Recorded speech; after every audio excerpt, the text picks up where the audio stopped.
ഇല്ലായിരുന്നു സാർ. ഇല്ലായിരുന്നു. ഉണ്ടായിരുന്നവരുണ്ടല്ലേ കൂട്ടത്തില്?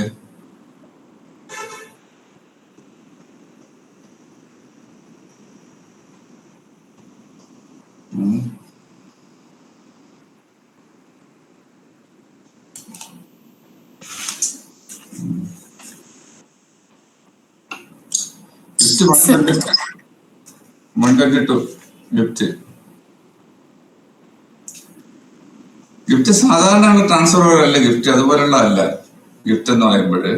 അതിന്റെ പ്രത്യേകത എന്താണ്? Gift is the transfer of existing movable or removable property. അതൊരു പോയിന്റ് ആണ്. Existing movable or removable property എന്നൊരു ഫ്യൂച്ചർ ആയിട്ടുള്ള ട്രാൻസ്ഫർ ആണ്. ഇതിൽ പ്രോപ്പർട്ടി ഉള്ളതായിരിക്കണം. Existing movable or removable property അത് ട്രാൻസ്ഫറിനല്ല. അത് തന്നെയാണ് ട്രാൻസ്ഫർ എന്ന് പറയുമ്പോൾ എക്സിസ്റ്റിംഗ് പ്രോപ്പർട്ടി ആണല്ലോ ട്രാൻസ്ഫർ ചെയ്യുന്നത്. ട്രാൻസ്ഫറിന്റെ ഡെഫിനേഷൻ തന്നെ സെക്ഷൻ 5 അതല്ലേ പറയുന്നത്? 5 section 5. In the following cases, transfer of property means an act by which a living person conveys property in present or in future to one or more of other living persons or to himself and one or more living persons. In present or in future എന്ന് പറഞ്ഞാൽ നിലവിലുള്ള പ്രോപ്പർട്ടിയാണ്, നിലവിലുള്ളതാണ്. ആ transfer കൺവേൻസ് future എന്നുള്ളതാണ്. Transfer of property means an act by which a living person conveys property in present or in future. In present or in future ഉള്ള property conveys present or in conveys property in present or in future or to one or more of the living persons. Conveys property എന്നുള്ളതാണ്. ഇപ്പോഴും ഇന്ന് വേണം transfer, ഇന്ന് document ഇന്നാണോ അല്ലെങ്കിൽ നാളെയാണോ എന്നുള്ളത്. Present or in future property നിലവിലുണ്ടായിരിക്കണം. അതാണ് സ്പേസ് സക്സഷനിസ്റ്റ് 6A പറയുന്നത്. A chance of heir apparent succession നിൽക്കില്ല എന്ന് പറയുന്നത്. അതുപോലെ gift is a transfer of certain existing movable or removable property. പിന്നെന്താണ്? Voluntarily, without consideration. അതാണ് ഏറ്റവും പ്രധാനപ്പെട്ടത്. സാധാരണ ട്രാൻസ്ഫറിനല്ല കൺസിഡറേഷൻ ഉണ്ടായിരിക്കണം, അല്ലേ? കാര്യം ഒരു കോൺട്രാക്ട് ആണല്ലോ, എഗ്രിമെന്റ് ആണല്ലോ, കോൺട്രാക്ട് ആണല്ലോ. അപ്പൊ കോൺട്രാക്ട് വരുമ്പോഴത്തേക്ക് വിത്തൗട്ട് കൺസിഡറേഷൻ കോൺട്രാക്ട് എന്താണ്? വോയിഡ് ആണ്, അല്ലേ? അപ്പൊ കൺസിഡറേഷൻ ഇല്ലായിരിക്കണം. ആ കൺസിഡറേഷൻ എന്താണ്? ഗിഫ്റ്റിലേക്ക് വരുമ്പോഴത്തേക്ക് സ്നേഹവാത്സല്യം എന്ന് സാധാരണ പറയുന്നത് അങ്ങനെയാണ് ഗിഫ്റ്റിന്റെ. അപ്പൊ gift is a transfer of certain existing movable or removable property made voluntarily and without consideration by one person called the donor to another called the donee and accepted by or on behalf of the donee. Acceptance എവിടെയാണ് പറയുന്നത്? Such acceptance may be made during the lifetime of the donor and while he is still capable of giving. If the donee dies before acceptance, the gift is void. അപ്പോൾ ഗിഫ്റ്റിൽ ഏറ്റവും പ്രധാനപ്പെട്ടത് എന്ന് പറഞ്ഞാൽ acceptance ആണ്. Acceptance within the life time of the donor itself the gift has to be accepted. മനസ്സിലായോ? ഇപ്പോൾ എന്തൊക്കെയാണ് ഗിഫ്റ്റിന് വരുമ്പോഴത്തേക്ക് അതിലൊരു കാര്യം എടുത്ത് പറയുന്നില്ല. ഏതാണ്? പൊസഷന്റെ കാര്യം പറയുന്നില്ല. Possession, transfer of ownership and possession ഉണ്ട്, ഇല്ലേ? പൊസഷൻ ആണെങ്കിൽ person possession of property presumption possession follows title, ഇല്ലേ? ട്രാൻസ്ഫർ ഓഫ് ഓണർഷിപ്പ് ട്രാൻസ്ഫർ ചെയ്യുന്നു, അല്ലേ? പൊസഷന്റെ കാര്യം മിണ്ടുന്നില്ല. അതിന്റെ അർത്ഥം എന്താണ്? ഇനി gift transfer of possession is not a sine qua non an integral part of the gift executing the gift deed. For the validity of the gift deed, transfer of possession of the gifted property is not necessary. അതേ സമയത്ത് മുഹമ്മദിന്റെ അതിലാണ് വ്യത്യാസമുണ്ട്. മുഹമ്മദിലാണെങ്കിൽ possession transfer ചെയ്തിരിക്കണം. നമുക്ക് പിന്നെ അടുത്ത് ഇത് പഠിക്കാം.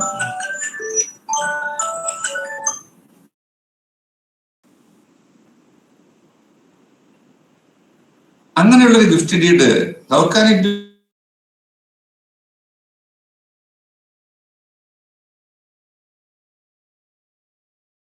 ആ ഗിഫ്റ്റ് എങ്ങനെയാണ് നിലവിൽ വരുന്നത്?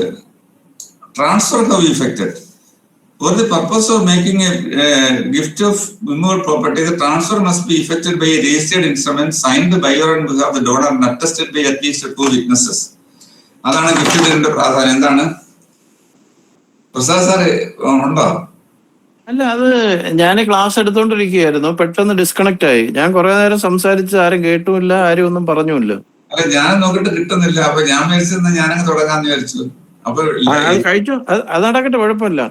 ഇതിന്റെ പ്രോബ്ലം ആണെന്ന് വിചാരിച്ചത്, നെറ്റ് പ്രോബ്ലം എന്താണെന്ന് അറിഞ്ഞില്ല. ഇപ്പം പിന്നെ ഞാൻ വീണ്ടും ഇപ്പൊ കയറിയതാ. അത് കുഴപ്പമില്ല, നമ്മൾ പിന്നെ നാളെ കണ്ടിന്യൂ ചെയ്തോളാം. ഇപ്പൊ നാളെ രാവിലെ എന്തായാലും ഞാൻ തന്നെ, നാളെ പ്രഭാഷ് ലാൽ ഇല്ല, ഔട്ട് ഓഫ് സ്റ്റേഷനാ.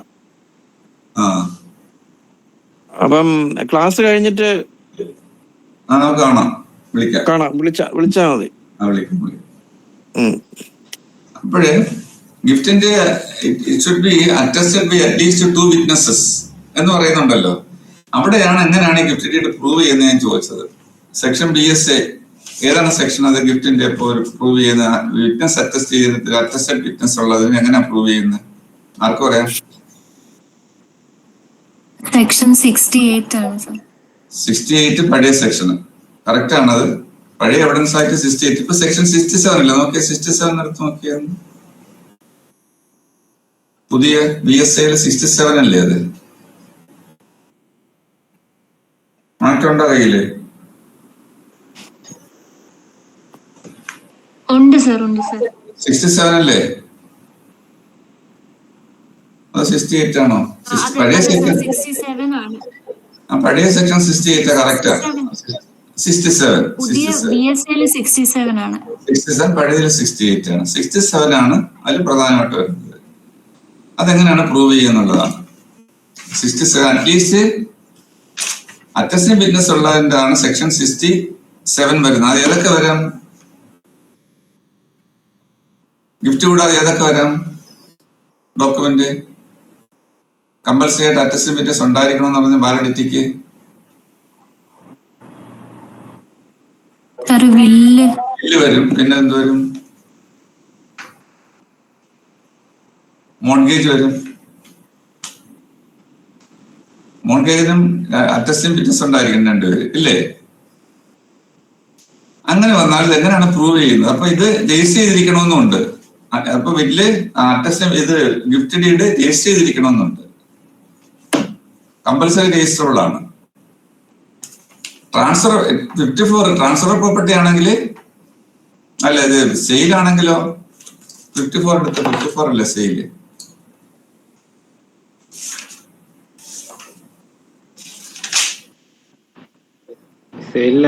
വേണ്ടല്ലോ സാർ. അല്ല, 54 ഞാൻ രജിസ്ട്രേഷന്റെ കാര്യം പറയാം. Sale how made 54.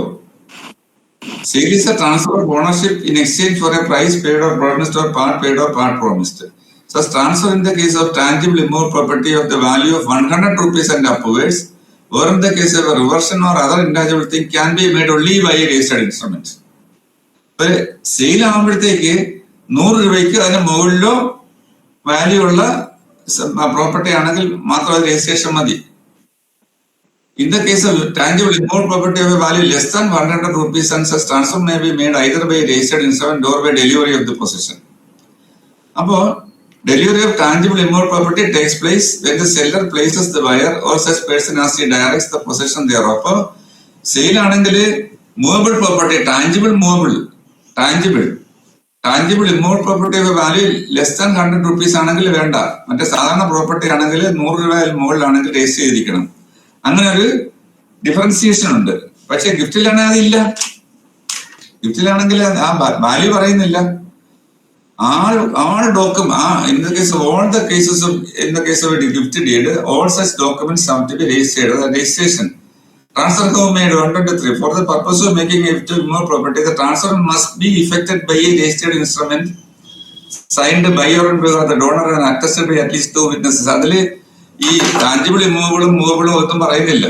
മൂവബിൾ ആയാലും ഇതായാലും ശരി, എന്താണ് ഗിഫ്റ്റ് ആണോ? Four the purpose of making a gift of movable property, the matter may be the transfer be effected by a registered instrument signed. Transfer of making a gift of more property, the transfer may be effected by a registered instrument signed as aforesaid or by delivery. അപ്പൊ movable property ആണെങ്കിൽ transfer must അല്ല, delivery of position മതി. But immovable ആണെങ്കിൽ ശരി, irrespective of the value of the property, whether it be more than 100 rupees or more or less, it should be validity of that, the document must be registered and it should be attested by at least 2 witnesses. But how a gift deed can be proved? അത് നമ്മൾ 67 നോക്കിയാൽ എന്താ മനസ്സിലാവുന്നത്? In the case of a document which is attested by witnesses, at least one attesting witness should have an examined for proving a document. അതാണ് 67 പറയുന്നത്. അതിലൊരു twist ഉണ്ട്. അതാണ് twist. The document is a compulsory registrable one, and if it is registered, the examination of attesting witness is required only when the executant denies its execution. ഇപ്പൊ ആ register ചെയ്ത ഡോക്യുമെന്റിൽ executant പറയുന്നത് I have not executed this particular document, it is fabricated document എന്ന് പറഞ്ഞാൽ it execution is denied. അങ്ങനെ വരുമ്പോൾ മാത്രം എന്തിനാണ് അറ്റസ്റ്റിംഗ് വിറ്റ്നസ് എക്സാമിൻ ചെയ്യേണ്ട കാര്യമുള്ളൂ. Otherwise the registration itself validates the document as it is proved. അതിലൊരു എക്സെപ്ഷൻ ഉണ്ട്. എന്താണ്? വില്ല് ഈസ് എക്സെപ്റ്റഡ് ഫ്രം ദാറ്റ്. എന്തുകൊണ്ടാണ്? In the case of the will come into force only after the death of the testator. Hence, the testator is not available to see whether it was executed by him or not. Hence, chances of denial from the side of the executor is not there because he is no more. Hence, in the case of a will, even if it is a registered one, at least one attested witness should have been examined for proving it. But in the case of a gift, in the case of other documents which are compulsorily attestable by witnesses, the examination of attested witness comes only when the executant denies its execution. The will is exempted from that. ഇത്രയും കാര്യങ്ങൾ BSc വരുമ്പോഴുണ്ട്. അപ്പൊ നമ്മള്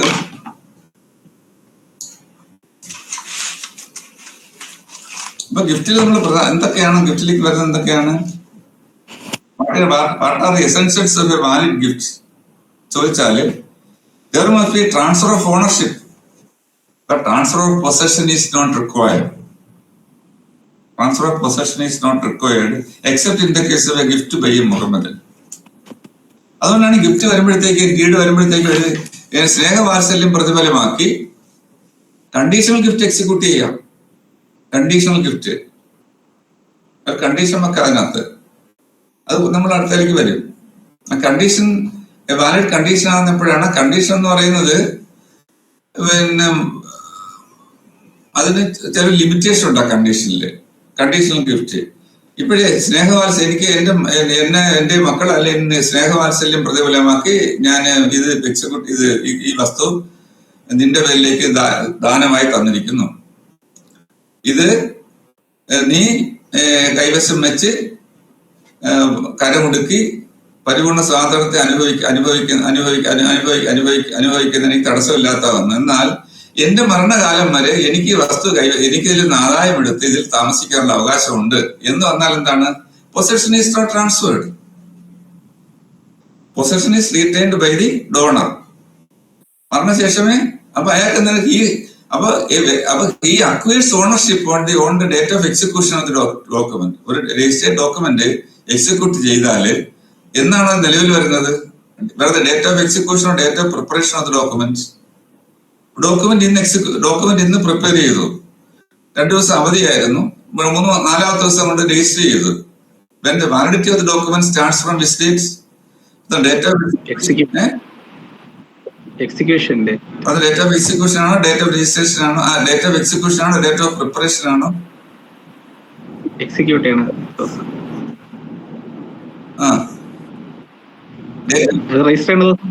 registration ആണ്, date of execution ആണ് അല്ലേ? Correct ആണ്. Date of register ചെയ്യുന്നതിന് മുമ്പ് രജിസ്റ്റർ ചെയ്യുന്ന ഡേറ്റ് അല്ല, എക്സിക്യൂഷൻ ഡേറ്റ് ആണ് അത് വരുന്നത്. അങ്ങനെ വരുമ്പോഴത്തേക്ക് ഇത് donee can enjoy the property as its owner, but the possession subject to the possession retained by the donor. അതെന്തുകൊണ്ടാണ്? പൊസഷൻ കൊടുക്കുന്നില്ല, ഞാൻ ഇതിൽ താമസിച്ച് അനുഭവിച്ച് ആദായം എടുക്കാനേ ആവശ്യമില്ല. അങ്ങനെ കണ്ടീഷൻ വെക്കാം, അതിനകത്ത് ഗിഫ്റ്റിലേക്ക് കണ്ടീഷൻ വെക്കാം. അപ്പോൾ പൊസഷന്റെ കാര്യം പ്രത്യേകം എടുക്കാം. ഒന്നാമത്തെ പ്രത്യേകത, ownership is transferred on the execution of the document. As in the case of a sale, there must be a transfer of all the rights in the property by the donor to the donee. All the rights. അതിന്റെ അനുഭവ കാര്യങ്ങളെല്ലാം അത് എന്തെല്ലാം ഉണ്ട്. ആൾ rights എന്ന് പറഞ്ഞാൽ എന്താണ്? If an easement is there annexed to it, it is also transferred. Easement annexed to it. If an encumbrance is there in the property, it is also transferred. അല്ലേ? അപ്പൊ rights and liabilities annexed to it is also transferred, subject to the conditions imposed to it. However, conditions can be imposed.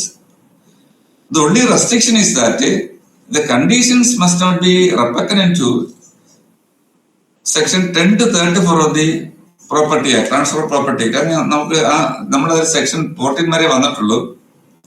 ഇപ്പൊ ഒരു gift വരുമ്പോഴത്തേക്ക് നേരത്തെ ഒരു മൈനറുടെ കാര്യത്തിലാണെങ്കിൽ അങ്ങനെ condition ഉണ്ടല്ലോ. ഗിഫ്റ്റ് അൺബോൺ പേഴ്സൺ ആണെങ്കിൽ നമ്മൾ നേരത്തെ പഠിച്ചില്ലേ, ഒരു റെസ്ട്രിക്ഷൻ ഉണ്ടല്ലോ. അതുപോലെ കണക്ട് ചെയ്ത ഒരു റെസ്ട്രിക്ഷൻ 34 വരെ ഉണ്ട്. അത് നമ്മൾ അത് കഴിയുമ്പോൾ എടുക്കും അത്. അപ്പോഴ് ഓണർഷിപ്പ് ഈസ് ട്രാൻസ്ഫേർഡ്. പിന്നെന്താണ്?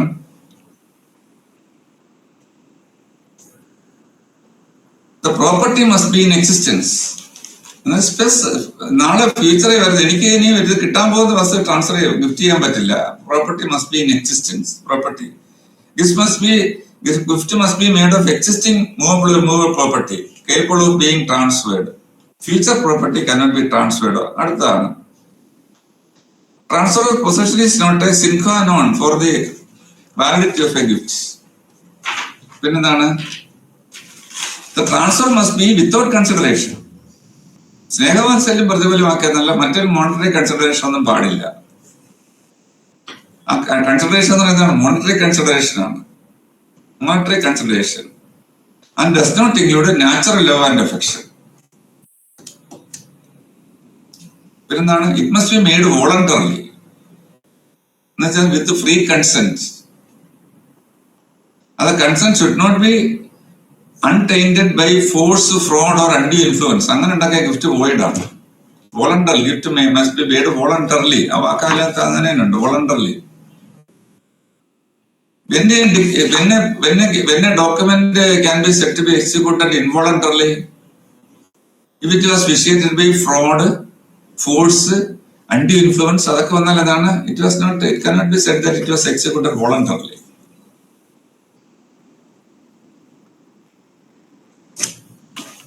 പിന്നെ വാലിഡിറ്റി ഓഫ് ദി ഗിഫ്റ്റ് വരുമ്പോഴെന്താണ് നമ്മൾ നോക്കുന്ന 122, 123 നോക്കുമ്പോഴത്തേക്ക്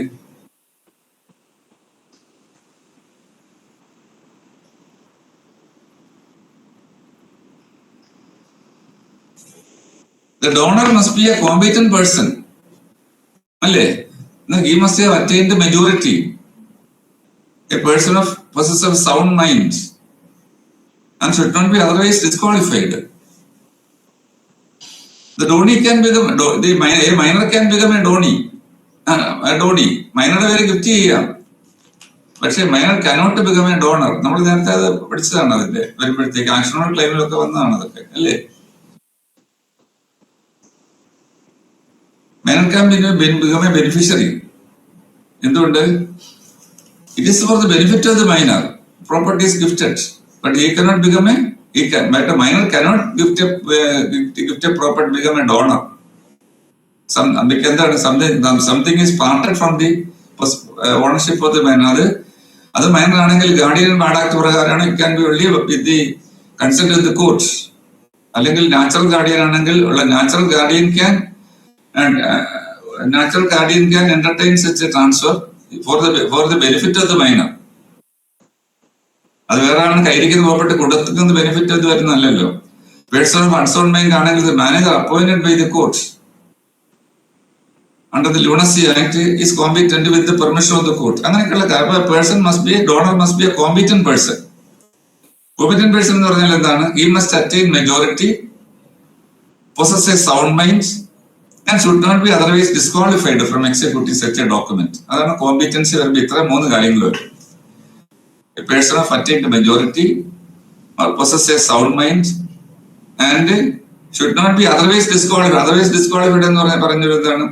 In the case of a guardian and wards act, he is disqualified from executing a document without the consent, without the permission of the court. A natural guardian is disqualified from executing document otherwise than for the beneficial interest of the minor. അങ്ങനെയൊക്കെയുള്ള കാര്യങ്ങളൊക്കെ അതൊക്കെ വരുന്ന എന്താണ്? The transferee must accept the gift. എപ്പോഴാണ്? Gift must be accepted by the donee himself. Acceptance must be made during the lifetime of the donor and otherwise he is and while he is capable of giving. If A gifted a property to B, the acceptance must be made. If B is not aware about the execution of such a document, അങ്ങനെ എനിക്കെന്ന് വിചാരിക്കുക. അയാൾ അറിഞ്ഞൂടാ, അയാൾ പറഞ്ഞിട്ടില്ല. അപ്പൊ acceptance വന്നില്ലെന്ന് അറിയുന്നത് എങ്ങനെയാണ്? The property was mutated. The ownership is transferred, hence he can mutate the property in his own name and he can remit the basic tax before the under the this revenue laws. He can remit the basic tax. അവന്റെ അയാളുടെ പേരിലേക്ക് പേര് കൂട്ടി കരം കൊടുക്കാം. That shows the property is accepted. Gift is accepted. If the deed of gift is with him, the donee, it is a presumption that the deed has been accepted. അയാൾക്ക് knowledge വന്നല്ലോ, ആ നോളജാണ് അക്സെപ്റ്റൻസ് എന്ന് പറയുന്നത്. അല്ലാതെ accept ചെയ്ത് നാളെ notice അടിച്ച് ഇറക്കേണ്ട കാര്യമില്ല, അല്ലെങ്കിൽ ചണ്ടക്കാരെ കൊട്ടി പറഞ്ഞു വിടേണ്ട കാര്യമില്ല. അക്സെപ്റ്റ് ചെയ്യുന്ന പറയുന്നു വേണ്ട. ഹിസ് കോണ്ടാക്ട്, അയാളോട് വരുന്നു, തെങ്ങിന് തടവെടുക്കുന്നു, കാര്യങ്ങൾ നോക്കുന്നു, പിന്നെ തെങ്ങിന് ചെല്ലിയുണ്ടോ നോക്കുന്നു, അവിടെ മരുന്ന് അടിക്കും, ഇതൊക്കെ അക്സെപ്റ്റഡ് ആണ്. ഹിസ് ഓണർഷിപ്പ് കംസ് ഇല്ലേ? ഓണർഷിപ്പ്, ആ owner can enter the property. Even the possession is not transferred, his right to enter the property cannot be questioned, cannot be barred. അല്ലേ? പിന്നെന്താണ്? The document must be attested by at least 2 witnesses. Attested witnesses should have been there. ഇത്രയും കാര്യങ്ങളാണ് ഈ gift ഡീഡിന്റെ 122 and 123 വരുന്നത്. Registered document transfer എങ്ങനെയാണ്? അപ്പൊ movable ആണെങ്കിൽ ശരി, മൂവബിൾ ആണെങ്കിൽ എന്ത്, ടാഞ്ചിബിൾ മൂവബിൾ പ്രോപ്പർട്ടി ആണെങ്കിൽ എന്ത് ചെയ്യും? ബൈ ഡെലിവറി ഓഫ് പൊസഷൻ ആണ്. By registered instrument or by delivery of possession ആണ്. രജിസ്റ്റേർഡ് ഇൻസ്ട്രുമെന്റ് പ്രധാന വ്യത്യാസം നമ്മൾ നോക്കുമ്പോഴത്തേക്ക് ഇത് value of the registration of the document has no connection with the value of the subject matter, like a sale, subject matter of a sale. ഇത്രയും കാര്യങ്ങൾ വരും. 122, 123 മനസ്സിലായല്ലോ? ഫോളോ ചെയ്യുന്നുണ്ടോ നിങ്ങള്? ഇത് രണ്ട്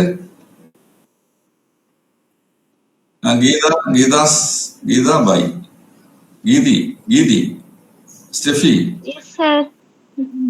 മനസ്സിലാകുന്നുണ്ടല്ലോ അല്ലേ? അപ്പൊ നമ്മള് ഇതിൽ ഇത്രയും 122, 123 നമ്മള് ഗിഫ്റ്റിന്റെ നമ്മൾ എല്ലാം അഴിവ് മൂലയൊക്കെ പഠിക്കുന്നത് അറിയാം. ഒബ്ജക്റ്റീവ് ടൈപ്പ് നമുക്ക് ഒരു ക്വസ്റ്റ്യൻ മിസ്സാകുന്നില്ല. ക്വസ്റ്റ്യൻ തീർച്ചയായിട്ടും വരും. 5-6 ക്വസ്റ്റ്യൻ ഡീപ്പ് എന്ന് ചോദിക്കാൻ ഒന്ന് ഗിഫ്റ്റ് ഉണ്ടായിരിക്കും. അത് പൊസഷന്റെ കാര്യം വരാം, രജിസ്ട്രേഷന്റെ കാര്യം വരാം, അറ്റസ്റ്റഡ് വിറ്റ്നസിന്റെ കാര്യം വരാം, ഓണർഷിപ്പ് ട്രാൻസ്ഫർ ചെയ്യുന്ന ഉണ്ട് അല്ലേ? പിന്നെ പറയുമ്പോൾ അതുമായി ബന്ധപ്പെട്ട് സെക്ഷൻ 67 എവിഡൻസ് ആക്ട് അതിന്റെ പ്രൂവ് ചെയ്യുന്ന കാര്യങ്ങളായിട്ട് വരും. പിന്നെ അക്സെപ്റ്റൻസിന്റെ പ്രശ്നമുണ്ട്. Acceptance during the life time of the donor itself. ഇപ്പൊ A has gifted the property to B. Then thereafter A died. After that, if the B accepts this gift, the gift deed is a void one. എന്തുകൊണ്ടാണ് അതിൽ എടുത്തു പറയുന്നതാണ്? Acceptance എപ്പോഴാ വരുന്നത്? Lifetime of the donor. Acceptance must be made during the lifetime of the donor and while he is still capable of giving. എന്നാൽ അയാളുടെ life ടൈമില് ആ സമയത്ത് സ്റ്റിൽ കേപ്പബിൾ ഓഫ് ഗിവിംഗ് എന്ന് പറയുന്നതാണ്. അയാൾ ഇപ്പൊ ഗിഫ്റ്റ് ചെയ്തു, അതിനുശേഷം ഇയാൾ ക്യാൻസൽ ചെയ്തു എന്ന് വിചാരിക്കുക, അക്സെപ്റ്റ് ചെയ്യുന്നതിന് മുമ്പായിട്ട്. അതിനുശേഷം ഗിഫ്റ്റ് അക്സെപ്റ്റ് ചെയ്തു. അപ്പൊ ക്യാൻസൽ ചെയ്ത് കഴിഞ്ഞപ്പോഴത്തേക്ക് എന്താണ്? ആ ഗിഫ്റ്റ് അവിടെ നിലവിൽ ഇല്ലല്ലോ, വേറെ പ്രോപ്പർട്ടി വേറെ ആൾക്ക് വിറ്റുപോയി. അപ്പൊ he is not capable of giving. അപ്പോഴേ പറഞ്ഞു, എനിക്ക് തന്ന ഗിഫ്റ്റ് ആണ്, എന്റെ പ്രോപ്പർട്ടി ആണിത്, ഇത് ക്യാൻസൽ ചെയ്ത് ഇത് വേറെ ആണ് ട്രാൻസ്ഫർ ചെയ്ത് പോയി. അത് ആ ഡോക്യുമെന്റ് സെറ്റ് സൈഡ് പറഞ്ഞ് വന്നാൽ എന്താ പ്രശ്നം വരുന്നത്? എന്താണ് സ്റ്റിൽ കേപ്പബിൾ ഓഫ് ഗിവിംഗ് എന്ന് പറയുമ്പോൾ അക്സെപ്റ്റൻസ് വരുന്നപ്പോഴാണ് ഇയാൾ വേറെ ആണ് വിറ്റതിന് ശേഷം അക്സെപ്റ്റ് ചെയ്യുമ്പോഴത്തേക്ക് ആ അക്സെപ്റ്റൻസ് നിൽക്കില്ല. അതാണ് സ്റ്റിൽ കേപ്പബിൾ ഓഫ് ഗിവിംഗ് എന്ന് പറയുന്നത്. മനസ്സിലായോ? അപ്പൊ while the property is accepted, the donor must be still capable, must be in a position of capable of giving this property to him. അപ്പൊ വേറെ ആളുടെ കൈവശം പോകാൻ പാടില്ല ആ സമയത്ത്. അപ്പോഴും അക്സെപ്റ്റ് ചെയ്തിട്ട് എന്തെങ്കിലും അക്സെപ്റ്റ് ചെയ്താൽ പോരാ. During the life time of the donor എന്ന് മാത്രം പോരാ. പിന്നെന്താണ്? Even at the time of acceptance, a question comes whether the donor is capable of giving the property at present also. അതും കൂടെ ചേർത്താണ് പറയുന്നത്. ഇത്രയും കാര്യങ്ങൾ 122, 123 ഏറ്റവും ഇതുമായി അതിന്റെ ക്രക്സ് ആണ് വരുന്നിരിക്കുന്നത്. ഇത്രയും കാര്യങ്ങൾ രജിസ്ട്രേഷനും കാര്യങ്ങളെല്ലാം കൂടെ ചേർന്ന് വരുന്നുണ്ട്. മനസ്സിലായല്ലോ? ഇനി നമ്മൾ 124 gift of existing and future property. A gift comprising both existing and future property is void as to the later. ഇപ്പോഴേ ഞാനൊരു ഗിഫ്റ്റ് ചെയ്യുന്നു, എനിക്ക് നിലവിലുള്ള എന്റെ പേരിലുള്ളതും നാളെ എന്റെ അച്ഛന്റെ എന്റെ പിതാവിന്റെ അവിടെ മരണശേഷം ഞാൻ പ്രതീക്ഷിക്കുന്ന സ്പെസ് അക്സഷോണീസ് അതോടെ എ പട്ടി നിലവിലുള്ളതും ബി പട്ടി എന്ന് എനിക്ക് നാളെ ഇത് കിട്ടാൻ പോകുന്നതാണ് ചേർത്ത് ഗിഫ്റ്റ് ചെയ്താൽ ഏതാണ്ട് ലേറ്റർ ഈസ് വോയിഡ്. രണ്ടാമത് പറഞ്ഞത് ഗിഫ്റ്റിന്ന് പോകും. എന്തുകൊണ്ട് അതിനകത്ത് അതാ പറയുന്നത്? A gift comprising both existing and future property is vested as to the later, is void as to the later. അപ്പൊ എനിക്ക് കിട്ടുന്ന ബി പട്ടിക എന്ന് പറയുന്നത് ആ ഗിഫ്റ്റിലേക്ക് അത് വോയിഡാണ്. എ പട്ടിക മാത്രമേ ഗിഫ്റ്റിലാവുന്നുള്ളൂ. What is distinction between settlement deed and gift? നമ്മൾ കേട്ടിട്ടുണ്ട് ധനനിശ്ചയാധാരം, നമ്മൾ കേൾക്കുന്നുണ്ട് ധനനിശ്ചയാധാരം, settlement deed.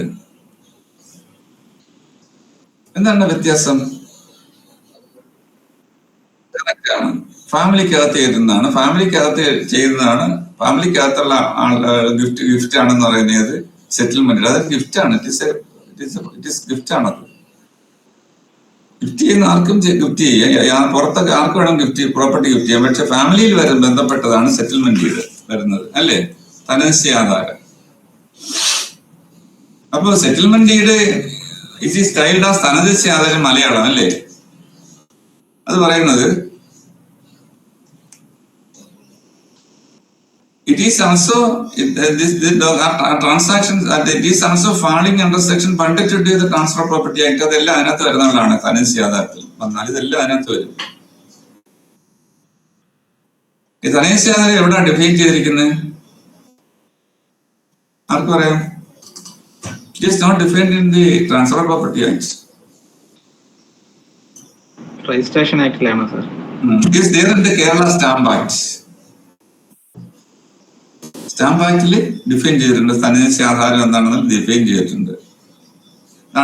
It's a non testamentary disposition in writing of movable or removable properties made for the purpose of distributing the property of the settler among his family members or those for whom he decides to provide, or for the purpose of providing for some person dependent on him.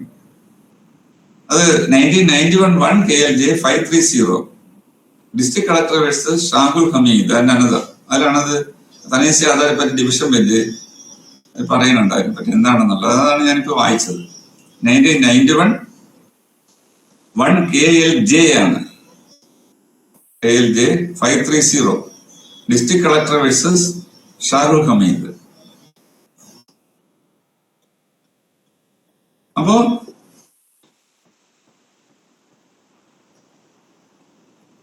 ധനനിശ്ചയാധാരം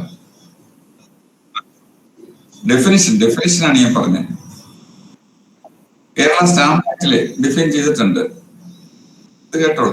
അപ്പോഴ് ഇത് gift സംസ്ഥ non testamentary instrument, ബില്ലല്ലോ, non testamentary instrument ആണ്. ഇത് ധനനിശ്ചയാധാരം non testamentary instruments. The subject matter can be movable or removable just like the gift. പക്ഷെ വ്യത്യാസം എന്താണ്? The settlers are among his family members or those for whom he decides to provide or provide some dependency on him. അവരെ ആശ്രയിച്ച് കഴിയുന്ന അതും family മെമ്പറുമായിട്ടുള്ള ആളുകളെ ആണ് ഹരീസ് ആധാരത്തിൽ വരുന്നത്.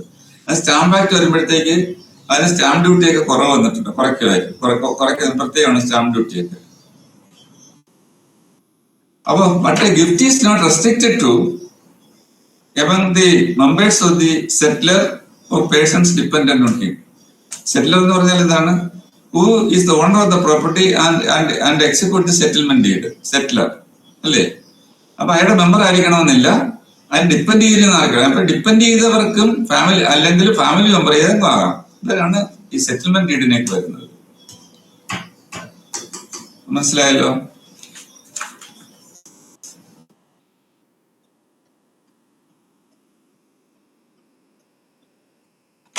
ഇനി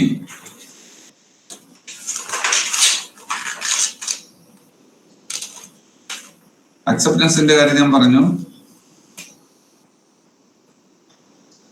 ഇത് നമ്മൾ നോക്കുമ്പോഴത്തേക്ക് അടുത്ത് എന്താണ്? 125 gift several of whom one does not accept.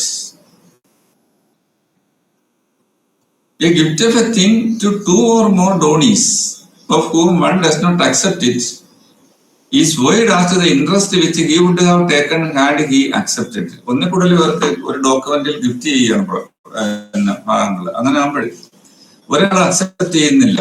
അങ്ങനെ വന്നാൽ എന്ത് ചെയ്യും? അയാൾ ഒഴിച്ച് ബാക്കിയുള്ള നിലയിൽ.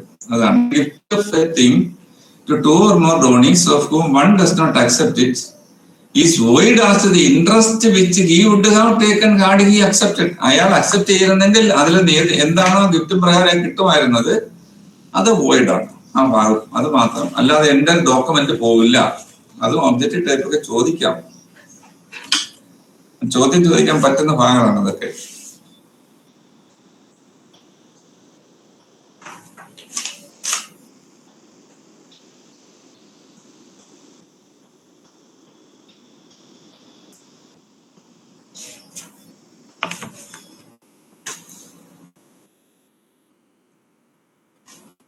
പിന്നെ when gift may be suspended or revoked, അതും ചോദിക്കാൻ പറ്റുന്നതാണ്. ഗിഫ്റ്റിലൊന്നും ചോദിക്കാൻ പറ്റാതിരിക്കാൻ ഒന്നുമില്ല. എല്ലാ ഭാഗങ്ങളിലും ചോദിക്കാൻ പറ്റുന്നതാണ്, എല്ലാം ഒരു വരുന്നതാണ്. When gift may be suspended or revoked, revocation of gift or suspension of gift എന്നാണെന്നുള്ളതാണ് 126.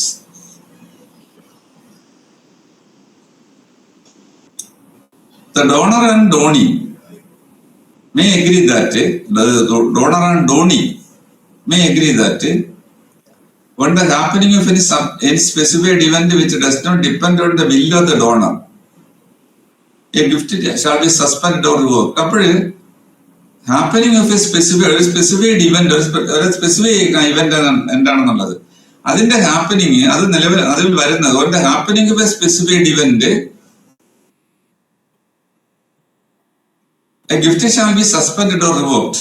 അങ്ങനെ കണ്ടീഷൻ ഉണ്ടെങ്കിൽ, ബട്ട് ആ ഹാപ്പനിങ് എങ്ങനെ ആയിരിക്കണം? It does not depend on the will of the donor. അപ്പൊ ഈ ഡോണറുടെ ഇഷ്ടപ്രകാരം ഉള്ളൊരു ഇഷ്ടപ്രകാരമാണ് ആ ഹാപ്പനിങ് ഓഫ് ദി ഇവന്റ്, ആ സംഭവം വരിക എന്ന് പറയുമ്പോഴത്തേക്ക് എന്താ, അയാളുടെ സൗകര്യത്തിന് അത് ഇല്ലാതാക്കാമല്ലോ, ഗിഫ്റ്റ് സസ്പെൻഡ് ചെയ്യാമല്ലോ. അത് അപ്പൊ അങ്ങനെ ഒരു എക്സിക്യൂട്ട് ചെയ്താൽ ആ ഒരു അധികാരം അത് ദുരുപയോഗം ചെയ്യാതിരിക്കാൻ വേണ്ടിയാണ് അത് എടുത്തു പറഞ്ഞിരിക്കുന്നത്. ഇലസ്ട്രേഷൻ നോക്കിക്കോളൂ. A gives a field to B reserving to himself with B's assent the right to take back the field in case B and his descendants die before A. ഏത് ഗിഫ്റ്റ് ചെയ്തിരിക്കുന്ന ബിക്കാണ്. അവരുടെ സമ്മതത്തോടുകൂടി എന്താണ്, ഈ എക്ക് മുമ്പേ ബി മരിക്കുകയാണെങ്കിൽ അത് ഈ ഗിഫ്റ്റ് ഇല്ലാതാകും, ഈ പ്രോപ്പർട്ടി റിവേർട്ട് ചെയ്യുമെന്ന് രണ്ടുപേരുടെ സമ്മതപ്രകാരം. അപ്പോഴാ ബിയുടെ മരണത്തിൽ എയുടെ സമ്മതം ആവശ്യമില്ലല്ലോ. അങ്ങനെ ബിയുടെ അങ്ങനെ ഹാപ്പനിങ് ഓഫ് ദി ഇവന്റ് ഒന്നും does not depend on the will of the donor. ഓം ഹ്രീം എന്ന് പറയും, നാളെ ഇയാൾ മരിച്ചു പോട്ടെ എന്ന് പറഞ്ഞാൽ പറഞ്ഞാൽ മരിക്കുവോ? ഇല്ല. അപ്പൊ death of B, the donee will not come into existence with the will of the donor. അത് വരില്ല. കാരണം B dies without descendants in A's lifetime. A may take back the field.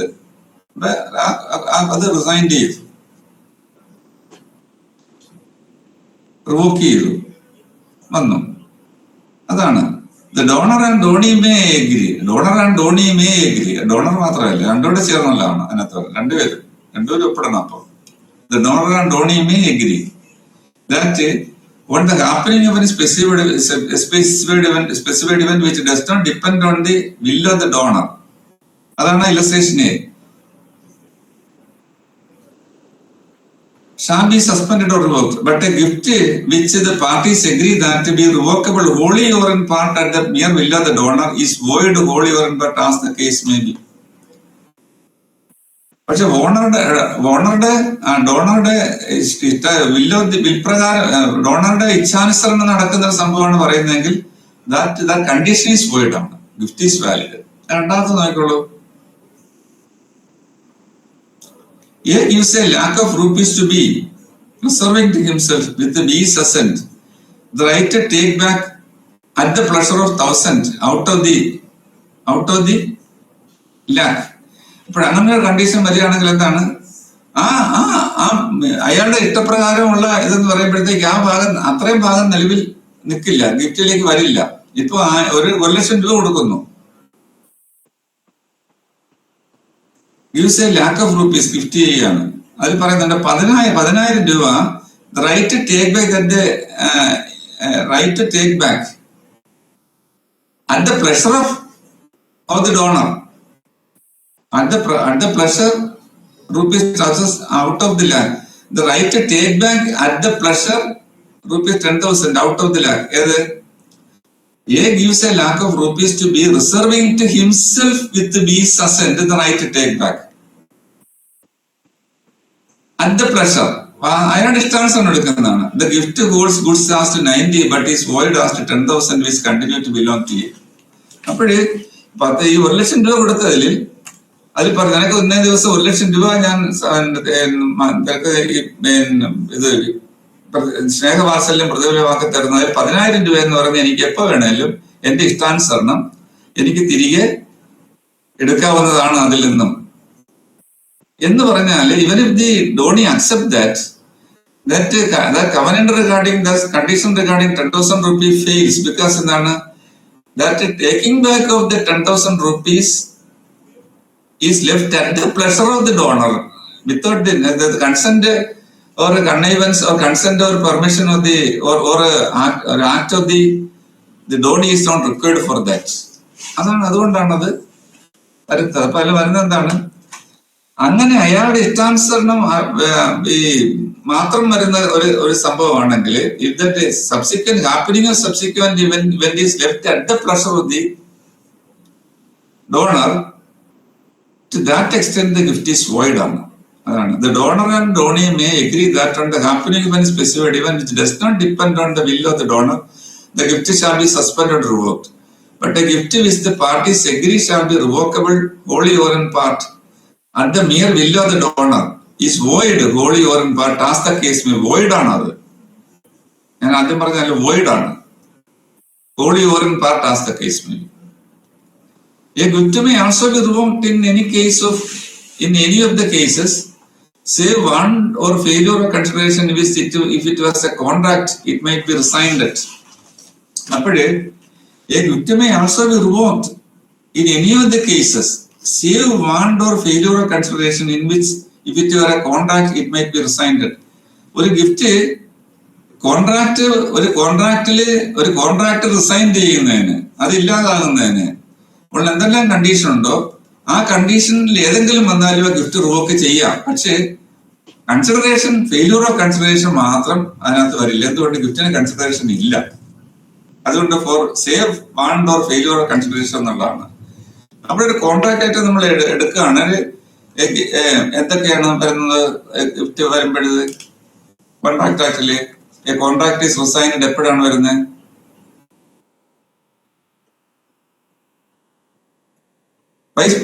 By virtue of a contract without consideration, no consideration is there, the contract is a void one.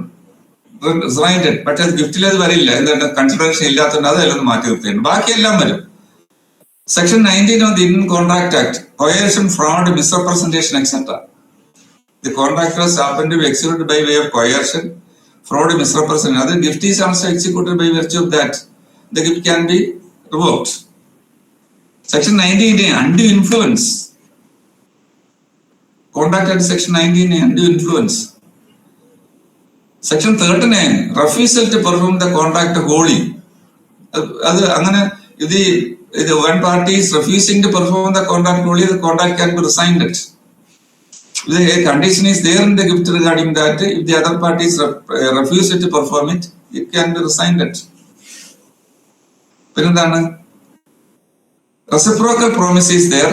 ഒരു promise അങ്ങോട്ട്, ഒരു promise ഇങ്ങോട്ട്. ആ reciprocal promise അതിൽ വരുമ്പോഴത്തേക്ക് അതില് ഒരാള് അയാളുടെ ഭാഗം ചെയ്യുന്നില്ല എങ്കിൽ എന്ത് വരും? Section 53 Indian contract act. പിന്നെന്താണ്? Failure to perform the contract within time, section 55. അപ്പോ it can be rescinded in a way except the failure of consideration. A contract is resigned under those following sections if those situations arises in execution of a gift deed. The gift can be suspended or revoked. Adana, a gift may also be revoked in any of the cases in which it were a contract. It might be resigned save want or failure of consideration. Save as aforesaid, a gift cannot be revoked. Nothing contained in this section shall be deemed to affect the rights of the transferee for consideration without notice. If A gifted the property to B transferred the property to another person on variable consideration. The gift is revoked thereafter. The right of the transferee on consideration is that will not affect his right. എന്താണ്? Is a bona fide purchaser, consideration കൊടുത്തിട്ടാണ്. അതേസമയത്ത് if after knowing that this gift has been executed, initiated by all those circumstances, അങ്ങനെയാണെങ്കിൽ with the notice of that he purchased the property on consideration, even that will affect. Or if a gratuitous transfer is there without consideration, is also there also it will affect.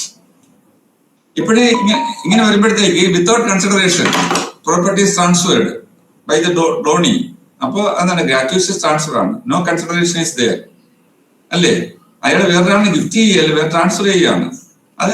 അത് gift ചെയ്താൽ consideration ഇല്ലല്ലോ, അവിടെ അതിൽ വരും. എന്തുകൊണ്ടാണ്? ആ transfer without consideration ആണെങ്കിൽ in whose possession the property is there, property is liable. Resigned ചെയ്യണമെങ്കിൽ it will go back to reverted back to the donor. But a bona fide purchaser purchased the property from the donee on consideration without notice of these developments. Then this property which was in hands of this particular transfer, purchase vendee, his right will not be affected. On the other hand, he has purchased the property on consideration. സമ്മതിക്കുന്നു. പക്ഷെ after knowing this, notice of this development, it is purchased, then also he will have to suffer. ഇത്രയാണ് 126-ൽ നിങ്ങൾക്ക് object type എന്ത് ചോദിച്ചാലും ഇതിനപ്പുറം ഒരു ചോദ്യം ചോദിച്ചാലും അതിനപ്പുറം വരില്ല. അതാണ് ഇത്ര ഡീറ്റെയിൽഡ് ആയിട്ട് കാര്യങ്ങൾ 126 ഇത് വന്നത്.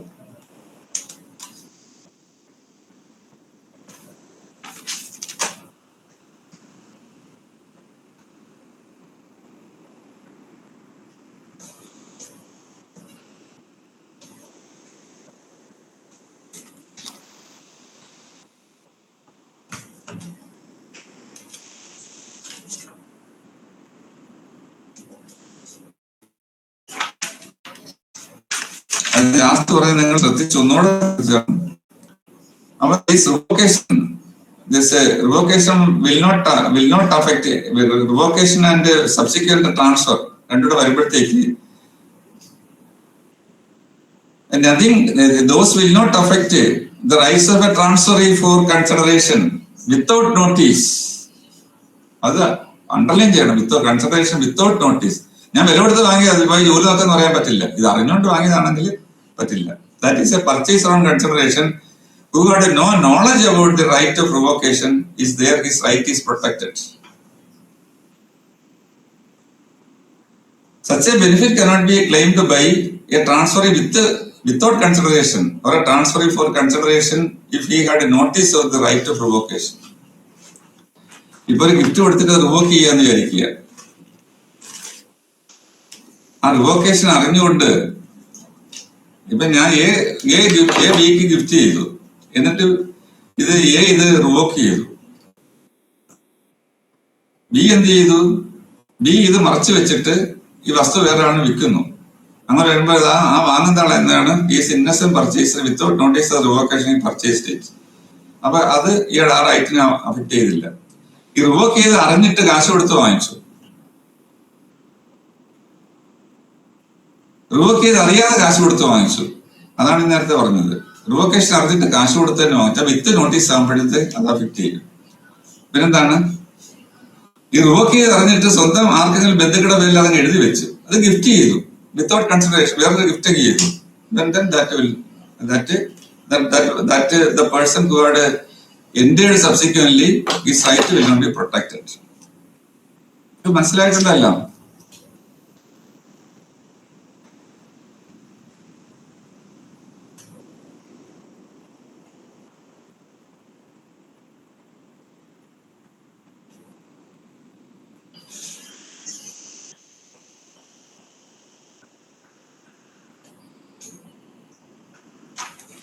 അടുത്തെന്താണ് പറയുന്നത്?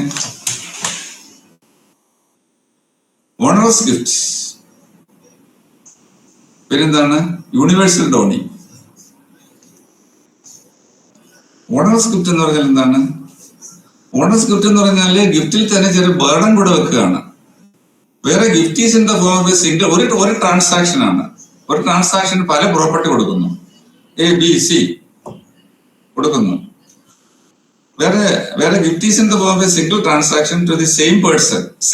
അത് പ്രധാനമാണ്. To the same person or several things of which one is and the others are not burdened by an obligation. The donee can take nothing by the gift unless he accepts it fully.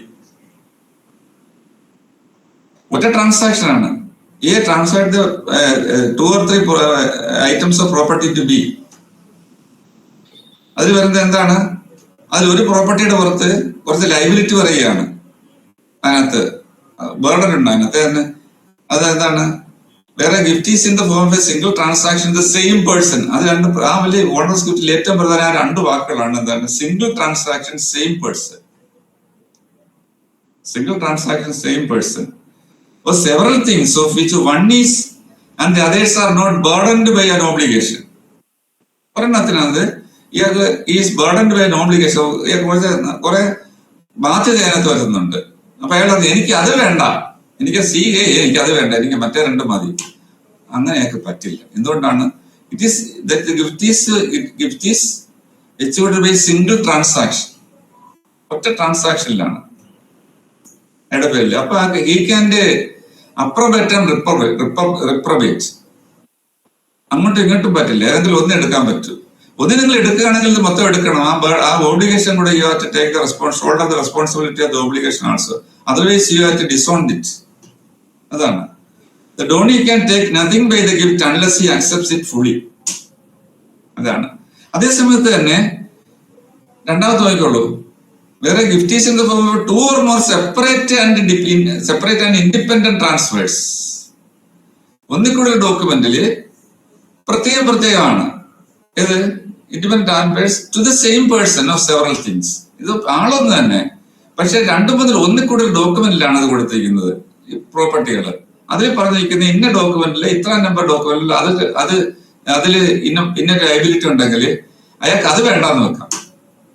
അപ്പൊ ഒറ്റ ഡോക്യുമെന്റിലാണെങ്കിൽ ഇത് വരുമ്പോഴത്തെ ആ document അയാൾക്ക് അത് divide ചെയ്യാൻ പറ്റില്ല. പല document ആണെങ്കിൽ ഏത് ഡോക്യുമെന്റ് ആണ് അയാൾക്ക് ഒബ്ലിഗേഷൻ വരുന്നത്, ബർഡൻ വരുന്നത്, അത് അയാൾക്ക് വേണ്ടാന്ന് വയ്ക്കാം. വേറെ gift is in the form of 2 or more separate and independent transfers to the same person of several things.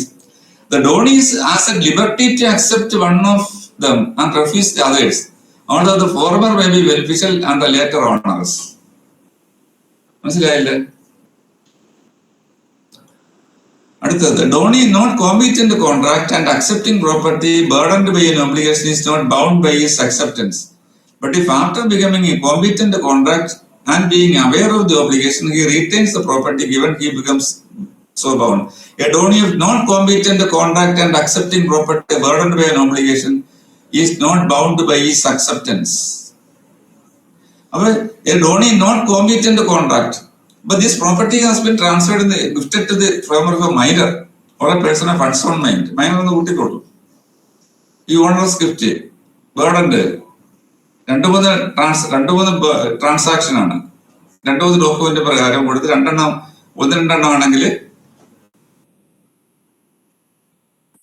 Burden ഇല്ല, ഒരെണ്ണത്തിൽ ബേർഡൻ ഉണ്ട്, അല്ലെങ്കിൽ അങ്ങനെ വന്നു എന്ന് വിചാരിക്കുക.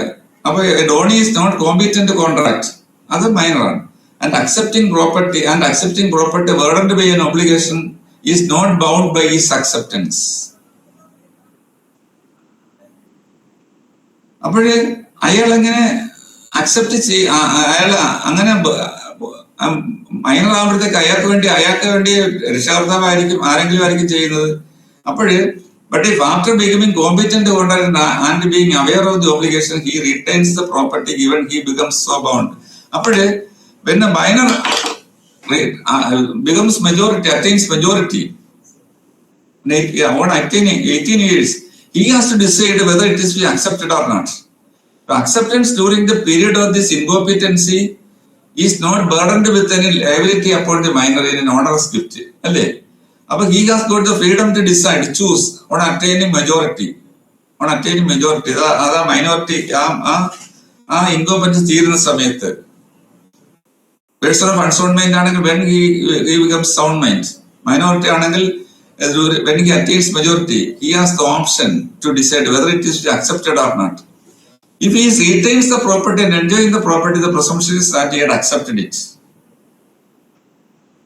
But he has got such an option. But if after becoming competent contract and being aware of the obligation, he retains the property given, he becomes so bound. Return ചെയ്യുകയാണെങ്കിൽ അയാൾ അതിൽ ബൗണ്ടാണ്. യൂണിവേഴ്സൽ ഡോണി എന്ന് പറഞ്ഞാൽ എന്താണ്? Subject to the provisions of section 127 onerous ഗിഫ്റ്റിൽ ഈ ലൈബിലിറ്റിയിൽ വേണ്ടാന്ന് വയ്ക്കുന്നതും വോയിഡും ഒക്കെ വരുന്നുണ്ട്. അതനുസരിച്ച് വേറെ ഗിഫ്റ്റ് കൺസിസ്റ്റ് ഓഫ് ഡോണേഴ്സ് അവരുടെ പ്രോപ്പർട്ടി മൊത്തം കൊടുക്കുമ്പോൾ അയാൾക്കൊരു ബാധ്യതയുണ്ട്. യൂണിവേഴ്സൽ ഡോണി അവന് വേറെ ഒന്നുമില്ല, എല്ലാം അവന് ഗിഫ്റ്റ് ചെയ്യുകയാണ്. അപ്പോഴെന്താണ്? അവന് കടബാധ്യതയുണ്ട്. Donee is personally liable. അവിടെ ഒബ്ജക്റ്റീവിന് പ്രധാനം ചോദിക്കാൻ പറ്റുന്നതാണ്. Personally liable. എന്തിനാണ് ലൈബിൾ ആണ്? Liable for all the debts due by and liabilities of the donor at the time of the gift. ഇപ്പൊ ഗിഫ്റ്റ് കൊടുത്തതിന് ശേഷം പോയി കുറെ ബാധ്യത ഉണ്ടെങ്കിൽ അത് വരില്ല. പിന്നെ gifted the property on a particular day, entire property, entire assets, the person accepts it, he is the universal donee. Then whatever liabilities are there to the donor at the time of the gift has to be shouldered by this donee. എന്ന് വെച്ചാൽ അയാൾക്ക് കിട്ടിയ അപ്പൊ ഒരു 5 ലക്ഷം രൂപയുടെ വസ്തുവാണ് gift ചെയ്തത്. മറ്റേ ലൈബിലിറ്റി 10 ലക്ഷം ഉണ്ടെന്ന് വിചാരിക്കും. അത് 10 ലക്ഷം വേണ്ട. അതെന്താ അടുത്ത പോയിന്റ് നോക്കിക്കോളൂ. എന്താണ് ലൈബിലിറ്റി? എപ്പോഴാണ് liable four all the debts due by and liabilities of the donor at the time of the gift to the extent of the property comprised there. To the extent of the property, whatever the extent of the what are the assets he has received, the extent of the property received, that property is liable. ചുരുക്കി പറഞ്ഞാൽ എന്താണ്? In the case of a universal donee, on acceptance he is shouldering the liabilities of the donor also on the date of the transfer. To the extent of the value of the property he had received. Even a surplus is there, that can be enjoyed. ആ liability കൂടിയാണ്, ആ obligation കൂടിയാണ് universal. Who is a universal donee എന്ന് ചോദിക്കാം. A donee who has to whom the entire assets of a person is gifted. What is the liability of the universal donee? അങ്ങനെ ചോദിക്കാം. ABC നമ്മൾ ചോദിക്കാം. അതിൽ തന്നെ ആസ്ഥാന മന്ത്രിക്ക് അയാളുടെ liability what was the liability of the donor existing at the time of the transaction, അതും പ്രധാനമാണ്. അറ്റ് ദ ടൈമാണ്. പിന്നെന്താണ്, എത്രത്തോളം to the extent of the property comprised there, to extent the property comprised there, to extent of the property comprised in the gift.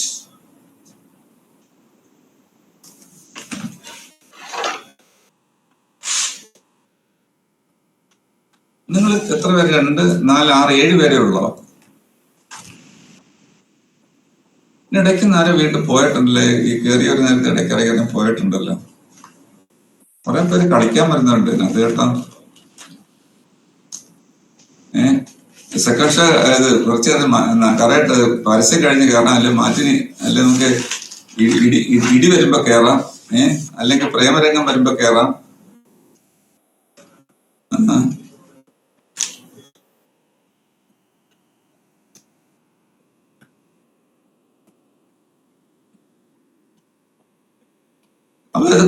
In the case of universal donee, whether any special mention should have been there in the gift deed regarding this liability, that നിങ്ങൾ സ്നേഹവാത്സല്യം പ്രതിഫലമാക്കി എന്റെ സ്വത്തുക്കൾ മൊത്തം നിങ്ങൾക്ക് തരണം, എനിക്ക് ഇന്ന കടങ്ങളുണ്ട്, അതെല്ലാം നീ തീർത്തിരിക്കണം, അങ്ങനെ. എന്തുകൊണ്ട്? It is fastened by this provision. പ്രത്യേകിച്ച് എഴുതേണ്ട കാര്യമില്ല. Condition no special mention deed is required. അപ്പോഴ് ഇപ്പൊ അങ്ങനെ അയാൾ ഗിഫ്റ്റ് ചെയ്തു, അയാളൊരാളിന് പൈസ കൊടുക്കാനുണ്ട്, one filed a suit before the courts. അങ്ങനെ എന്ത് ചെയ്യും? He can this plaintiff can proceed against the subject matter of the gift also, even though the property is in the hands of a third person, donee. This provision gives such a facility. This particular provision, section 128, അത്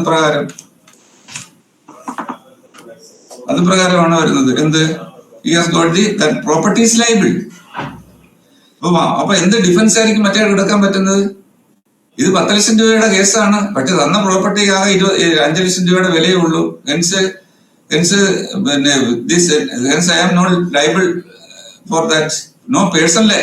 അപ്പൊ അവിടെ വരെ ഒരു കാര്യം ശ്രദ്ധിക്കേണ്ടതാണ്, Dhoni is personally liable four ആണ് des due എന്നാണ്. Personally liable എന്നുള്ളതാണ്. അപ്പോഴെന്ത് ചെയ്യാം? ഇയാൾ ഈ വസ്തു വിറ്റെന്ന് വിചാരിക്കുക കുറച്ച് കഴിഞ്ഞിട്ട്, ഈ ഡോണി. എന്നാലും എന്താണ്? Is personally liable. Personal liability ഉണ്ട്, ഈ പ്രോപ്പർട്ടി മാത്രമല്ല. അയാളെ വേണേ അറസ്റ്റ് ചെയ്യാം എക്സിക്യൂഷനില്, സിവിൽ പ്രൊസീഡിയർ കോർട്ടില്. ഇത് പേഴ്സണൽ ലൈബിലിറ്റി കൂടെ ഉണ്ട്. അല്ലാതെ ആ അസറ്റ് മാത്രം ലൈബിൾ അല്ല. അതോട് ശ്രദ്ധിച്ച് നമ്മൾ നോക്കുക. പക്ഷെ ലൈബിലിറ്റി എന്ന് പറയുമ്പോൾ അത്ര തുകയ്ക്ക് മാത്രമേ ഉള്ളൂ പേഴ്സണൽ ലൈബിലിറ്റി.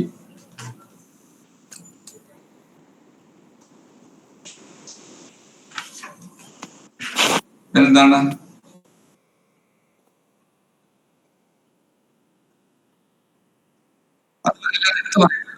അതിന്റെ ടൈം ഓഫ് ദ ട്രാൻസ്ഫർ എടുത്തു പറയുന്നില്ലേ?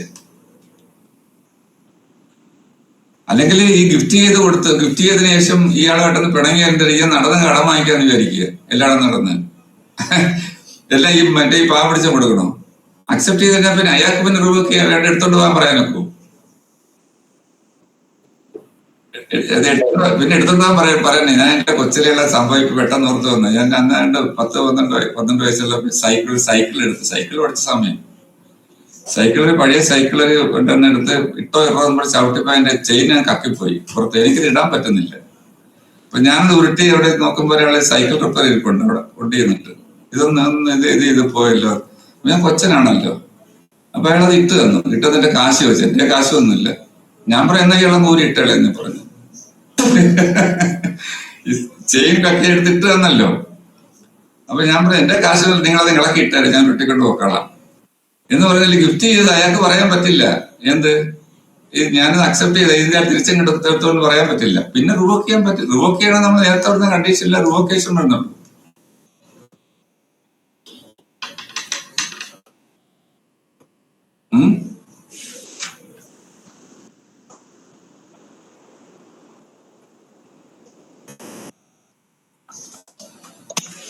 ഇനി അടുത്ത് നോക്കുള്ളൂ. Saving of protections mortis causa and Muhammadan law. Nothing in this chapter relates to gifts of movable property made in contemplation of death or shall be deemed to be affected in rule of Muhammad Allah. ഈ ഗിഫ്റ്റിന്റെ ഇത്രയും colour ഈ 122 to 120 Muhammad Allah apply ചെയ്യുന്നില്ല. പിന്നെന്താണ് mortis കാസ, മരിക്കാൻ കിടക്കുമ്പോഴത്തേക്ക് anticipation of death, മരിക്കാൻ കിടക്കുമ്പോഴത്തേക്ക് movable ഉണ്ടെങ്കിൽ അയാൾക്ക് ആ സമയത്ത് മൂവബിൾ കൊടുക്കാം. മനസ്സിലായില്ലേ? മൂവബിൾ പ്രോപ്പർട്ടി അത് ഇതിൽ ഈ ഗിഫ്റ്റിൽ വരുന്നില്ല. മൂവബിൾ ഗിഫ്റ്റിൽ വരുമല്ലോ. മൂവബിൾ പ്രോപ്പർട്ടി ഗിഫ്റ്റിനകത്ത് വന്നിട്ടുണ്ടെന്ന് പറയുന്നുണ്ടല്ലോ. അത് ഡെലിവറി ഓഫ് പൊസിഷൻ. മനസ്സിലായില്ലേ? അപ്പൊ അങ്ങനെ വരുമ്പോഴത്തേക്ക് ഈ കണ്ടീഷൻ എല്ലാം അതിനകത്ത് വരും. റിവോക്കേഷനും കാര്യങ്ങളെല്ലാം അതിനകത്ത് വരുന്നുണ്ട്. പക്ഷെ മരണസമയത്ത് ഒരാൾ എടുത്തു കൊടുക്കുകയാണ്. മരണസമയത്ത് എന്തായാലും ഇവിടെ നിന്ന് പോകാൻ പോവുകയാണ്. അപ്പൊ എല്ലാം കണ്ട് ബന്ധുക്കളും കാര്യങ്ങളും നിൽപ്പുണ്ട്. അപ്പൊ മൂവബിൾ പ്രോപ്പർട്ടി അവരുടെ കയ്യിൽ വള കിടപ്പുണ്ട്, അത് ഒരു മോൾക്ക് കൊടുത്തു. ഒരു മാലയുണ്ട്, അത് വേറൊരു മോൾക്ക് കൊടുത്തു. പിന്നെ എത്ര നാൾ നോക്കി ഒരാളിന് അത് അങ്ങനെ കൊടുത്തു. അതൊക്കെ ഈ പ്രൊവിഷൻ ഒന്നും ബാധകമല്ലല്ലോ. മനസ്സിലായില്ലേ? അപ്പൊ അത് it is saved, that is governed by ഏതാണ്? Section 91 of the succession act ആണ് അത് പറയുന്നത്. 91 ഓഫ് ദ സക്സഷൻ ആക്ടിലാണ് ആ മോർട്ടിസ് കോസാഡ് അത് വരുന്നത്. മുഹമ്മദ് അല്ലാഹയും ഇതിനകത്ത് ബാധകമില്ല. രണ്ടുപേരും എക്സെപ്റ്റ് ചെയ്തിട്ടുണ്ട്. ആ പ്രൊവിഷൻ മനസ്സിലായില്ലേ ഞാൻ പറഞ്ഞേ? സൗഫിയില മനസ്സിലായി സാർ. ഇതൊന്നും പിന്നെ നമ്മൾ നോക്കിയുള്ളൂ. അപ്പൊ 129 അതാണ് ഇവിടെ നമ്മൾ വന്നാൽ. അപ്പൊ മുഹമ്മദ് അല്ലാഹയുടെ പ്രത്യേകത എന്താണ്? ഇതിലൊന്നും മാറ്റിയിട്ടുണ്ട്. അതിനെപ്പറ്റി ചോദിച്ചാൽ എന്താണ് വരുന്നത്? Mohammedan law exclude provisions 120 exclude ചെയ്തിട്ടുണ്ട്. മുഹമ്മദ് അല്ലാഹിൽ ഞാൻ നേരത്തെ പറഞ്ഞിട്ടുണ്ട് oral gift is permitted.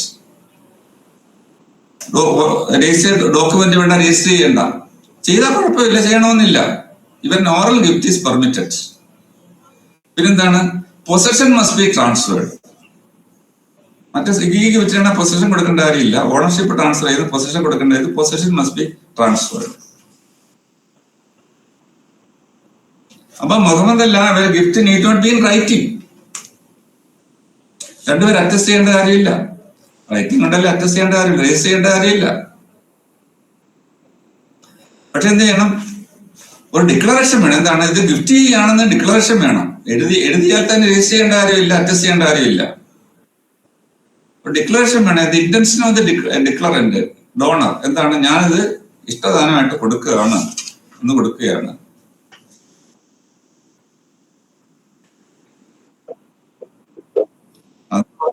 Oral evidence കൊണ്ട് പ്രൂവ് ചെയ്യണം. രജിസ്ട്രേഷൻ ഇല്ലെങ്കിൽ, അത് ഡോക്യുമെന്റ് ഇല്ലെങ്കിൽ. ഇപ്പൊ ഒറ്റയ്ക്കിരുന്ന് സ്വപ്നം കാണുകയല്ലല്ലോ പുള്ളി വിളിച്ച് പറയല്ലേ, ഞാൻ എന്റെ ഇന്ന പ്രോപ്പർട്ടി ഇന്നാണ് കൊടുക്കുന്നു എന്ന് പറഞ്ഞാലല്ലേ അറിയാമല്ലോ. മറ്റേ അക്സെപ്റ്റ് ചെയ്യാൻ വേണം, അക്സെപ്റ്റൻസ് വേണം അതിനകത്ത്. അതെല്ലാം പോലെ തന്നെ രജിസ്ട്രേഷൻ മറ്റേ അത് ഒരു ഡിക്ലറേഷൻ വേണം. ആ ഡിക്ലറേഷൻ എന്ന് പറഞ്ഞാൽ എക്സ്പ്രസ് ഓർ ഇംപ്ലൈഡ് എന്നുവെച്ചാൽ എഴുതിയുള്ള പറയാം, അല്ലെങ്കിൽ അവരുടെ പ്രവൃത്തിയിൽ നിന്ന് കാണാം ആ ഡിക്ലറേഷൻ ആണെന്നുള്ളത്. പ്രോപ്പർട്ടി മറ്റേയാളെ കൈവശം വെച്ചു. പൊസഷൻ പ്രധാനപ്പെട്ടാണ്. പൊസഷൻ ട്രാൻസ്ഫർ ചെയ്യണം. അത് സാധാരണ ഗിഫ്റ്റിനില്ല. സാർ ഈ ഡിക്ലറേഷൻ എന്ന് പറഞ്ഞാൽ റിട്ടേൺ ആയില്ലേ? ഡിക്ലറേഷൻ വാക്കാലും പറയാമല്ലോ. ഞാൻ പ്രഖ്യാപിക്കുന്നു, നമ്മുടെ നേതാക്കന്മാരൊക്കെ പ്രഖ്യാപിക്കുന്നില്ലേ, പെണ്ണുങ്ങൾക്കെല്ലാം ഞങ്ങൾ അധികാരത്തൊക്കെ അറിയാല് പിന്നെ വണ്ടി കയറുന്ന KSRTC-യില് സൗജന്യ യാത്ര, വണ്ടിയിൽ നിന്ന് ഇറങ്ങണ്ട, രാവിലെ തിരുവനന്തപുരം കരുനാപ്പള്ളി വരിക, വേറെ പണിയൊന്നും ഇല്ല. അല്ലെ അവിടെ നിന്ന് ഒരു മൂന്നാർ പോകണമെന്ന് പറയും, മൂന്നാർ കാശ് കൊടുക്കണ്ടല്ലോ. ഡിക്ലറേഷൻ അല്ലേ അത്? ഡിക്ലറേഷൻ ഇവിടെ പറയുന്ന എഴുതി വേണമെന്ന് അല്ല, ഓറൽ ഡിക്ലറേഷൻ അല്ലേ? നമ്മളിതെല്ലാം റിട്ടേൺ എന്ന് പറയുമ്പോൾ നമ്മൾ ഈ ഡോക്യുമെന്റ് ആക്കുന്നതിന് പ്രധാനം എന്താണ്? ചില ആക്ടുകളിൽ പറയുന്ന ഡോക്യുമെന്റ് ആയിരിക്കണം, ടേസ്റ്റ് ചെയ്തിരിക്കണം എന്ന് പറയുന്നിടത്തെ ഡോക്യുമെന്റിന്റെ ആവശ്യം വരുന്നുള്ളൂ. അല്ലല്ല ബാക്കിയെല്ലാം വാക്കാലില്ലേ?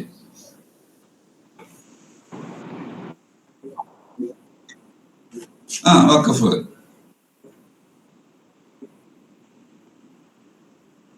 വഖഫ് എന്ന് പറയുന്നത് അത് ഗിഫ്റ്റ് എന്ന് പറഞ്ഞാൽ അത് അക്സെപ്റ്റ് ചെയ്യാനായിട്ട് ഒരാൾ വേണ്ട. ആർക്കാണ് അത്? അള്ളാഹ്ക്ക് ഗിഫ്റ്റ്, അള്ളാഹുടെ പേരിലേക്ക് മാറ്റുക എന്നാ പറയുന്നത്. ഈ അദ്ദേഹം ഒന്ന് അക്സെപ്റ്റ് ചെയ്യണമല്ലോ. അങ്ങനെ ഒരു അക്സെപ്റ്റൻസ് ഇല്ലല്ലോ. മാറ്റിക്കഴിഞ്ഞാൽ once it is given, once such a document is given that can be revoked എന്നുള്ളതാണ്. അവിടെ അക്സെപ്റ്റൻസ് എന്ന് പറയുന്ന ഒരു പ്രശ്നം വരുന്നില്ലല്ലോ.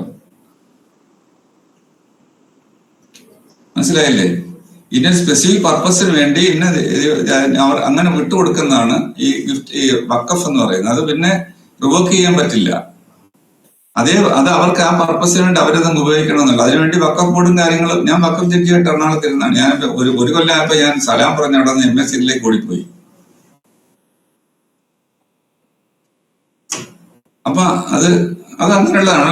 മുനമ്പം പ്രശ്നം വന്നപ്പോ നമ്മൾ അതിനെ പറ്റി കൂടുതൽ പഠിച്ചത്. സംശയം തന്നെ അത് ഗിഫ്റ്റ് എന്ന് പറയുമ്പോഴത്തേക്ക് എന്താണ് വരുന്നത്? ഗിഫ്റ്റ് എന്ന് പറയുമ്പോഴത്തേക്ക് ഇന്ന കാര്യത്തിന് നീ ഉപയോഗിക്കണം എന്ന് പറഞ്ഞല്ല ചെയ്യുന്നത്. അങ്ങനെയൊന്നും ഇല്ലല്ലോ. ഇത് ഗിഫ്റ്റ് പിന്നെ റിവോക്ക് ചെയ്യാമല്ലോ, റിസൈൻ ചെയ്യാമല്ലോ. അത് വഖഫിന്റെ പറ്റില്ലല്ലോ. വൺസേ മോണ്ടേജ് ആൾവേസ് മോണ്ടേജ് എന്ന് പറയുന്നത് വൺസേ വഖഫ് ആൾവേസ് വഖഫ് എന്നുള്ളതാണ്.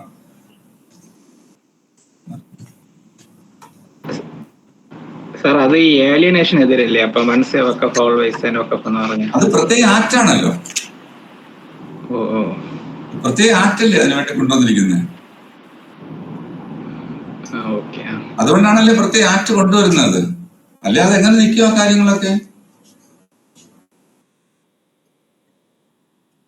അതിനകത്ത് ഒരുപാട് കാര്യങ്ങളുണ്ട്. ഒരുപാട് പറഞ്ഞു വന്ന ഒരുപാട് കാര്യങ്ങളുണ്ട്.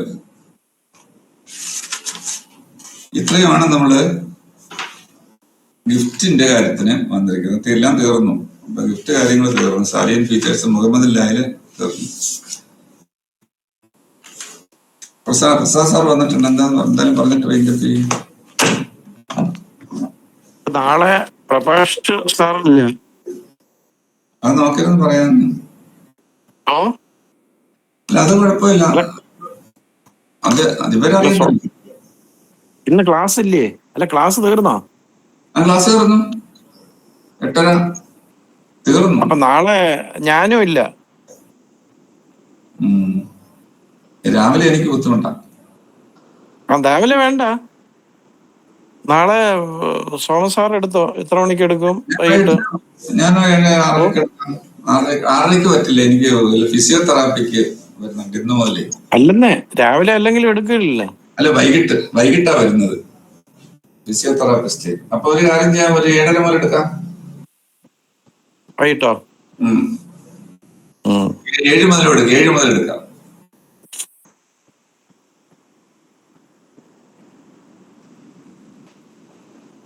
നമ്മുടെ ഇന്നാളൊരു പ്രശ്നം പറഞ്ഞില്ലേ? എന്താന്ന് ഒരു ലിമിറ്റേഷൻ ക്രിമിനൽ ലോയില്. ക്രിമിനൽ ഞാൻ നോക്കിയില്ല. അത് ക്രിമിനൽ ലിമിറ്റേഷൻ എന്ന് പറയുമ്പോ ഞാൻ പുതിയ ലിമിറ്റേഷൻ എന്ന് പറയുമ്പോൾ there is no limitation with regard to fine മാത്രമാണെങ്കിൽ 6 മാസമല്ലേ? 1 വർഷം വരെ ആണെങ്കിൽ ഇംപ്രിസൺമെന്റ് 1 വർഷം, 3 വർഷം വരെ ആണെങ്കിൽ 3 വർഷം, 3 വർഷത്തിന്